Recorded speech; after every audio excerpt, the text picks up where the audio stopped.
Hi everybody! Today I am going to show you our next step in our sculpture project. This is our last step, and today we are going to take photographs of our sculptures like professionals. Because I don't know if you remember, but when we started our project we talked about how we were going to install our sculptures or put them in the school so that we could teach other people about what was important to us. So since we can't go to school right now, we're still going to do this through an online exhibition. So I'll take all of your work and all of your photographs that you take and I'll put them online, and then we can share our link with other people. So today let's take photographs of our sculptures like we're professionals, and I'm going to show you how to do that. Then afterwards you'll take a video of yourself telling me how your sculpture is about our class theme. So let's get started. Okay, so to start, what you're going to need is a table and a wall. So this could be any table. This is just a table that I have in my basement. And you're also going to need something like maybe a blank piece of paper if you want. This is just a white piece of paper. You could use a different colored paper too, or you can use something like a hand towel, or even just, this is just a shirt, even just a shirt. Something that is a different color than your sculpture, so that when you photograph your sculpture, it doesn't just blend in to the wall like it would if it's the same color. You'll also need something like tape and some sort of light. So I have just a regular headlamp here, or if you have a phone that might have a light on it, just something that you can shine a light with. Let's set up what's called the backdrop, or the background for our sculpture. I'll show you in just a couple of ways. So here's my old shirt. I can hang it on the wall with a couple of pieces of tape. So get a couple of pieces of tape and hang it on the wall. You can do the same thing with a towel.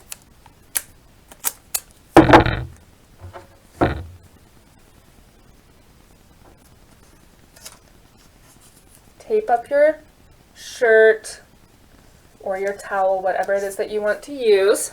So there's the shirt taped up. You can see already it's a different color than my sculpture, so we'll be able to see the sculpture. Or let's do a towel.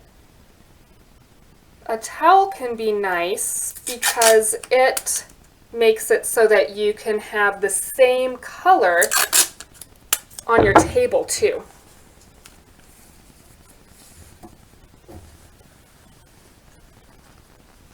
Tape up my towel.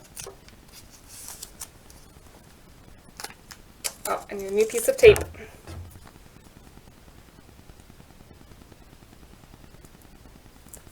This is probably the hardest part, don't worry. It gets easier after this.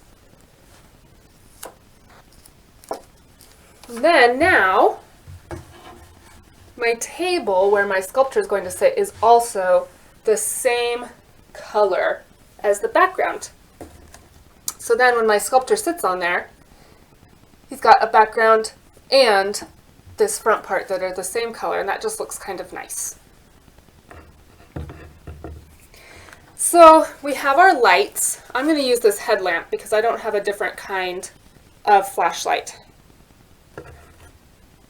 And when you stand your sculpture,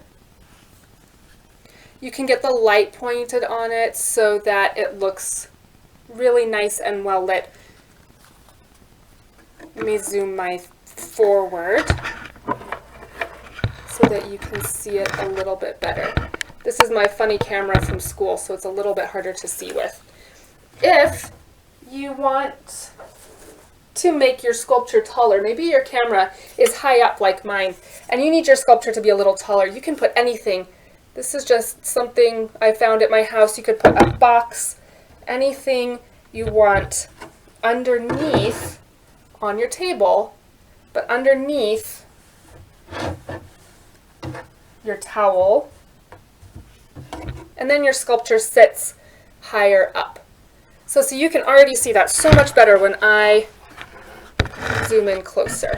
You can see my sculpture better. So if I shine my light on my sculpture, when I'm taking my picture, you'll be able to see it even better. You might have to take a few different pictures to see where you want the light coming from. Do you want it to be super dramatic lighting coming from above or below, spooky lighting like we've talked about in class before? Do you want it to be straight on? Make sure that when you take your photo that I can see different parts of it really well. And since I'm doing this on my computer, I can't really show you how I would do it with my computer, but let's pretend like my phone here is my computer screen. So when you're doing this with your computer, you'll do the exact same thing that I'm doing, but with your computer camera.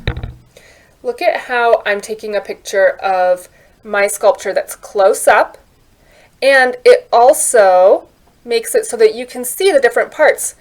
It might be even more interesting if I take my picture from maybe a different side, or if I turn my sculpture so that you can see a different angle. It's up to you, however you think your sculpture is the most interesting. Then you take your picture and you'll upload that to the assignment. Here's my picture of my sculpture. I'll put this online too so that you can see it better. So the most important things in your picture, this is my picture really close up, are that you have good lighting and that you can see your sculpture really well, and that your background of your sculpture doesn't just blend in with your sculpture. So your sculpture isn't the same color as your background. Okay, the last thing you're going to do is to take a video of yourself telling me why your sculpture fits into our class theme, or how it fits into our class theme, and why you wanted to teach other people about our class theme. So here's my example. My sculpture fits into our class theme about being kind to each other because it's a picture of a person, or it's a sculpture of a person with its arm reaching out like it's going to give somebody a hug. And I wanted to teach people about how to be kind to each other because I think kindness is so important to making other people feel special and to make people feel like they're loved. So that's the last part of your assignment. Please post your video and your photo of your sculpture to our assignment page. And if you have any questions, you can email me. I can't wait to see your sculpture photos and to hear about your project.